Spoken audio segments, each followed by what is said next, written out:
रमेश और मुकेश दोनों लंगोटिया यार थे। दोनों शैतानी करने में सबसे आगे रहते थे। इसी वजह से उन्हें हमेशा मास्टर जी की डांट पड़ती रहती थी। दोनों का कभी पढ़ाई में मन लगा ही नहीं। इसीलिए 10वीं पास करने के बाद दोनों ने साथ ही पढ़ाई छोड़ दी। यार मुकेश, अब मैं जब भी छोटे बच्चों को स्कूल जाते हुए देखता हूँ, मुझे अपने स्कूल के दिन याद आ जाते हैं। वो भी क्या दिन थे यार। मास्टर जी हमेशा पीछे पड़े रहते थे और तो और एक बार हमें गर्मी की दोपहरी में क्लास से बाहर भी निकाल खड़ा किया था। हमने भी तो स्कूल की खिड़की के कांच तोड़ दिए थे। तभी वहाँ ममता आ जाती है। अरे निठल्लो, कभी कुछ काम भी कर लिया करो। दिन भर यहाँ वहाँ पड़े पड़े खटिया तोड़ते रहते हो। हम तो चाहते हैं कुछ काम करें, लेकिन कोई हमें काम ही नहीं देता। तुम दोनों का काम में मन लगता ही नहीं है। पिछली बार रामलाल काका ने तुम्हें अपनी दुकान पर नौकरी दी तो थी। मैं वो छोटी मोटी नौकरियां नहीं करता, मैं खुद का बिजनेस करूंगा, बिजनेस। ऐसा क्यों नहीं बोलते कि उन्होंने तुम्हें काम से निकाल दिया? बहुत बोलने लगी है तू, भाग यहाँ से। काम ना धाम चली आती है हमें डिस्टर्ब करने। मुझे भी कोई शौक नहीं है तुम दोनों के मुंह लगने का। वो तो चाची ने कहा है कि पास की नदी के पास जाकर पानी ले आओ, वरना आज का खाना भूल जाओ। चाची ने कहा है इसलिए जा रहे हैं, वरना तेरी बात को नहीं सुनते। हाँ हाँ ठीक है, जाओ जाओ। जब भूख लगेगी ना तो मैं ही याद आऊंगी तुम लोगों को। आलसी रमेश और मुकेश पानी की नदी से पानी भरने लगते हैं। यार राकेश, तुम्हें नहीं लगता जब से हमें रामपाल काका ने अपने दुकान की नौकरी से निकाला है, तब से घर वाले हमारी इज्जत नहीं करते हैं। वही तो, सभी लोग तो काम करते ही हैं, हम थोड़ा आराम कर लें तो इसमें क्या बुराई है। तभी किसी के चिल्लाने की आवाज आती है। तुमने सुना? किसी के चिल्लाने की आवाज आ रही है। लगता है कोई मुसीबत में है, हमें उसकी मदद करनी चाहिए। लोग पहले तो खुद मुसीबत पैदा करते हैं, फिर दूसरों से मदद मांगते हैं। छोड़ो ना, चलो यहाँ से। रमेश और मुकेश वापस जाने लगते हैं। तभी उन्हें एक व्यक्ति पानी में डूबता हुआ नजर आता है। वो देखो, कोई व्यक्ति पानी में डूब रहा है। अब तो हमें इसकी मदद करनी ही पड़ेगी। अगर ये मर गया तो हम इसकी मौत के चश्मदीद गवाह होंगे। मुकेश पानी में डूबकर उस व्यक्ति की जान बचाता है। पागल हो क्या? जब तैरना ही नहीं आता तो इतनी तेज नदी में क्यों उतरते हो? मेरा नाम गोपाल है, मैं एक सपेरा हूँ। एक दिन मेरे 100 साल पुराने सांप ने मरने से पहले मुझे एक नागमणि दे दी। उसी को चुराने के लिए लोग मुझे मारना चाहते हैं, इसीलिए मुझे नदी में फेंक दिया। हाँ चलो ठीक है, तुम जिंदा हो, अब जाओ यहाँ से। तुम लोगों ने मेरी जान बचाई है, मांगो तुम्हें क्या चाहिए, मैं अपनी चमत्कारी नागमणि से तुम्हें मुंह मांगा इनाम दूंगा। राकेश और मुकेश उछल पड़े और दोनों ने साथ में कहा, खटिया। ठीक है। गोपाल जादू से एक खटिया लाकर उन दोनों को दे देता है और बोलता है, ये कोई मामूली खटिया नहीं है, जादुई खटिया है। तुम जहाँ चाहो इस पर सवार होकर जा सकते हो, लेकिन कभी इसका गलत इस्तेमाल मत करना, वरना इसका जादू उल्टा पड़ जाएगा। वाह वाह, जादुई खटिया। अब तो मैं दिन रात इस पर मस्त आराम से सोऊंगा और उड़कर आसमान की सैर करेंगे। रमेश और मुकेश खुशी खुशी वो खटिया लेकर गांव जाने लगते हैं। गांव पहुंचते ही वो देखते हैं कि गांव में भगदड़ मची हुई है। ये क्या हो रहा है? सब इधर उधर क्यों भाग रहे हैं? तभी वहाँ ममता आ जाती है। आग लगी है, आग! पूरा गांव आग से जल रहा है। ये कैसे लगी? वो सब छोड़ो, हमारे घर और पूरे गांव को आग से बचाओ। आइडिया!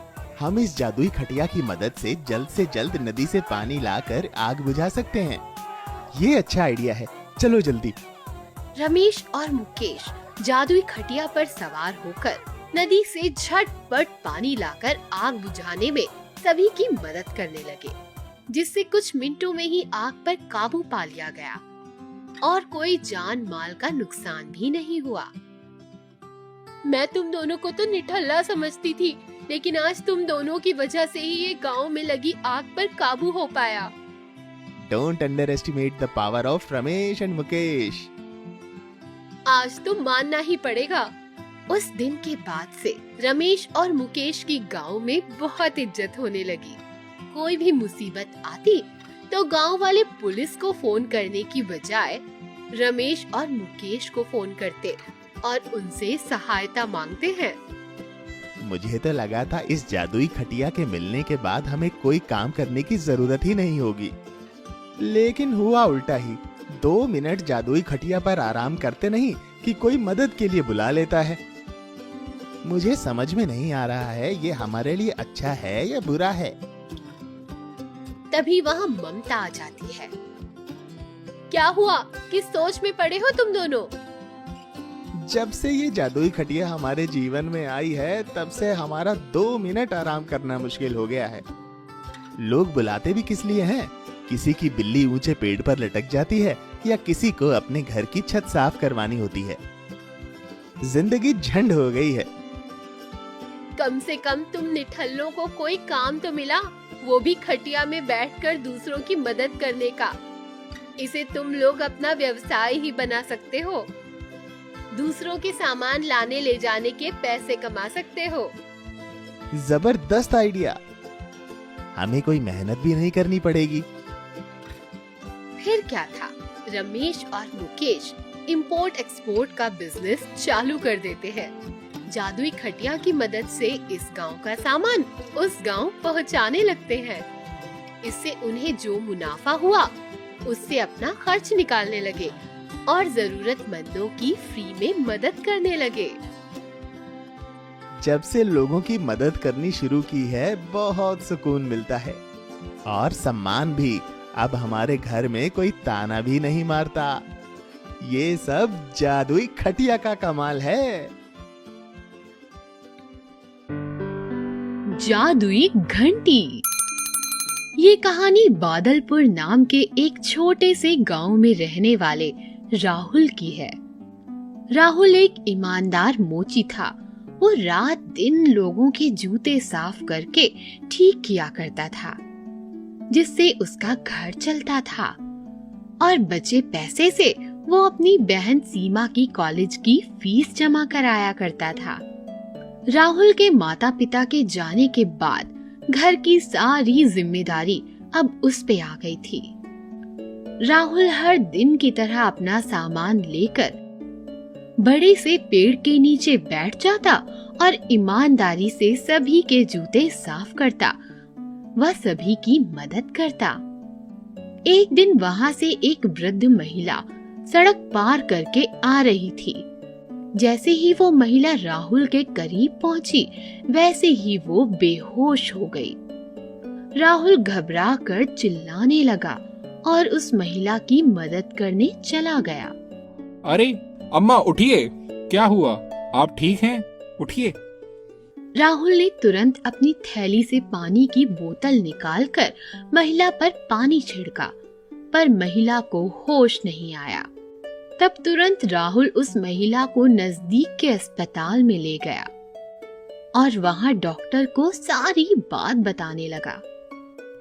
डॉक्टर, ये वृद्ध महिला मेरी दुकान के नजदीक आकर बेहोश हो गई थी। मैंने पानी भी छिड़का मगर इन्हें होश नहीं आया। आप बाहर इंतजार कीजिए, हम अभी देख लेते हैं। तब तक आप फॉर्म और फीस जमा कर दीजिए। राहुल अपने बचे कुचे पैसे से फीस और फॉर्म जमा करता है और सीमा को टिफिन के साथ अस्पताल बुलाता है। कुछ ही देर में डॉक्टर बाहर आते हैं और कहते हैं, कुछ नहीं हुआ है, बस थोड़ी सी कमजोरी हुई है। आप इन्हें घर ले जा सकते हैं और इन्हें सेहतमंद खाना दीजिए जिससे उन्हें कोई तकलीफ ना हो। और अब मैं चलता हूँ। डॉक्टर के जाते ही सीमा घबराई हुई टिफिन लेकर पहुंचती है और अपने भैया को ठीक देखकर चैन की सांस लेती है और पूछती है, भैया क्या हुआ? आपने मुझे इस तरह अचानक से यहाँ क्यों बुलाया? कुछ हो गया है? आप ठीक तो है ना? मुझे आपकी चिंता हो रही थी। मैं ठीक हूँ सीमा, घबराओ मत। राहुल सीमा को सारी बात समझाता है और सीमा उदास हो जाती है।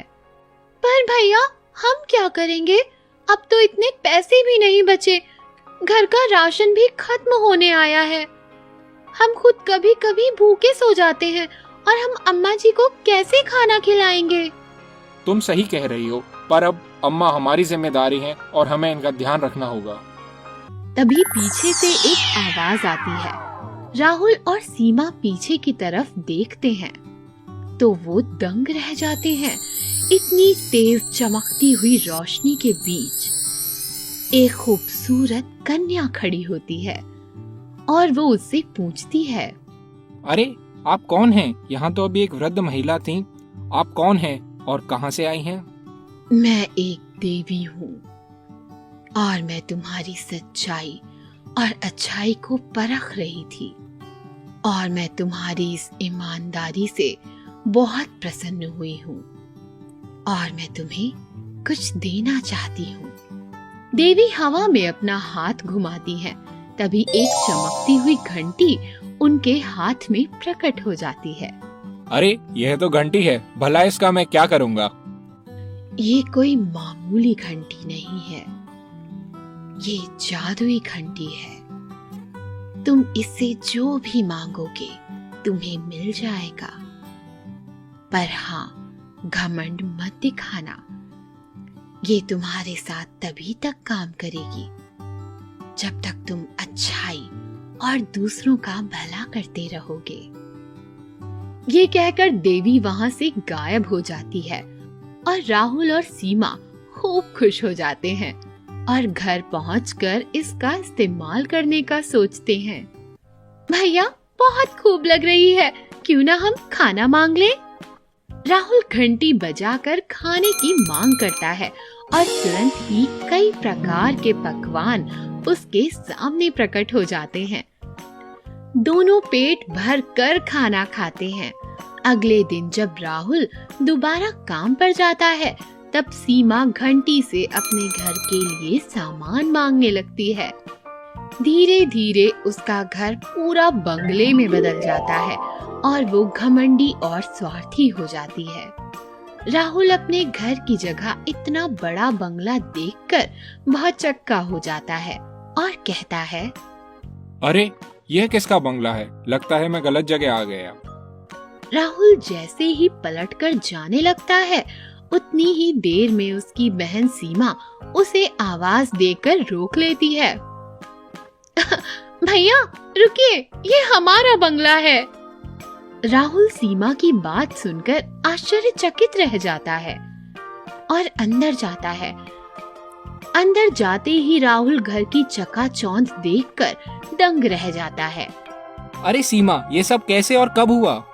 भैया आपने घंटी का इस्तेमाल सिर्फ हमारी जरूरतों को पूरा करने के लिए किया है, पर मैंने अपनी सूझबूझ से पूरे घर का नक्शा ही बदल दिया।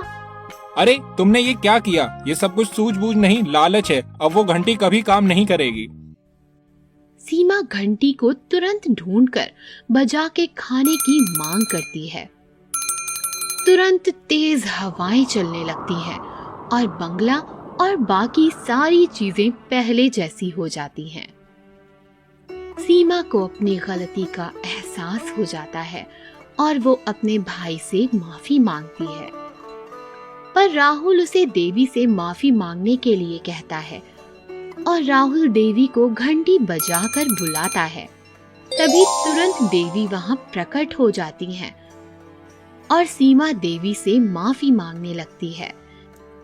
तभी देवी उससे कहती हैं, मैं तुम्हें माफ कर दूंगी, पर तुम्हें वादा करना होगा कि तुम कभी घमंड नहीं करोगी और लालच भी नहीं करोगी।